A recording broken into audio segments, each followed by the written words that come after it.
ఎన్టీఆర్ జిల్లాలో ఉచిత ఇసుక పంపిణీకి అధికారులు ఏర్పాట్లు చేశారు. జిల్లాలోని 8 పాయింట్స్ నుంచి ఇసుక అమ్మకాలు చేయనున్నారు. రోజుకు ఒక్కొక్కరికి గరిష్టంగా 20 టన్నుల ఇసుక తరలించుకోవటానికి మాత్రమే అవకాశం ఉంటుంది. సీనరేజ్తో పాటు రవాణా ఛార్జీలు చెల్లించాల్సి ఉంటుంది. ఆధార్ కార్డు నమోదు చేసుకుని అధికారులు ఇసుకను అందజేయనున్నారు. పూర్తి వివరాలు మా ప్రతినిధి శ్రీకాంత్ అందిస్తారు.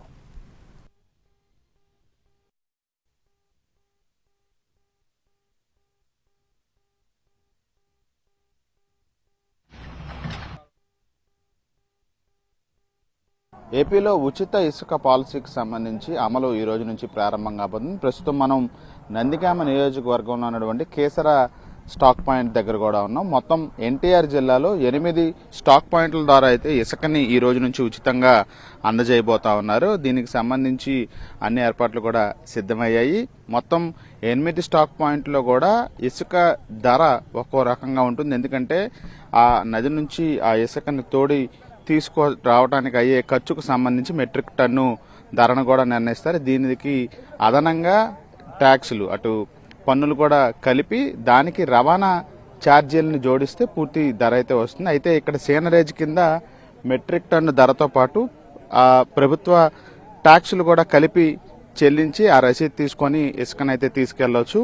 మనం ఉన్నటువంటి కేసర స్టాక్ పాయింట్లో మెట్రిక్ టన్ను ధర 325 రూపాయలుగా నిర్ణయించారు. ఎన్టీఆర్ జిల్లాలో పరిశీలిస్తే పోలంపల్లిలో తక్కువగా మెట్రిక్ టన్ను 210 రూపాయలకి లభిస్తూ ఉంది. ఇక అత్యధికంగా కేసర్లోనే అంటే ఇప్పుడు మనం ఉన్నటువంటి పాయింట్లోనే 325 రూపాయలకి లభిస్తూ ఉంది. దీనికి పన్నులు కలుపుకొని ఏదైతే ఆన్లైన్లోనే చెల్లింపులు జరిపి ఆ ఇసుకని తాము వాహనాల్లో తీసుకెళ్లటకు రావచ్చు. చూడొచ్చు మనం విజువల్స్లో చూస్తే ఒకవైపున లారీలు అదేవిధంగా ట్రాక్టర్లు కూడా ఇసుకని తీసుకువెళ్ళటానికి సిద్ధమయ్యాయి.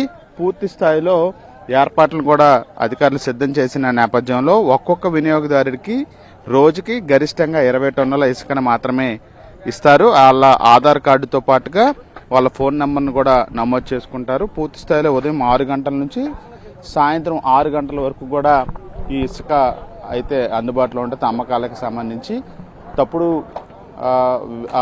మార్గంలో అక్రమంగా ఇసుకని పంపిణీ చేయకుండా అన్ని ఏర్పాట్లు కూడా అన్ని శాఖల అధికారులు అయితే సిద్ధం చేశారు. ఇది ఇవాళ మొదటి రోజు కాబట్టి పూర్తి స్థాయిలో ఏమన్నా ఇబ్బందులు ఉన్నా కూడా వాటి మీద పూర్తి స్థాయిలో నివేదిక కూడా ఇవ్వడానికి అధికారులు అయితే సిద్ధమయ్యారు. కెమెరా పర్సన్ ఈశ్వర్తో శ్రీకాంత్, ఎన్టీవీ, నందిగామ నుంచి.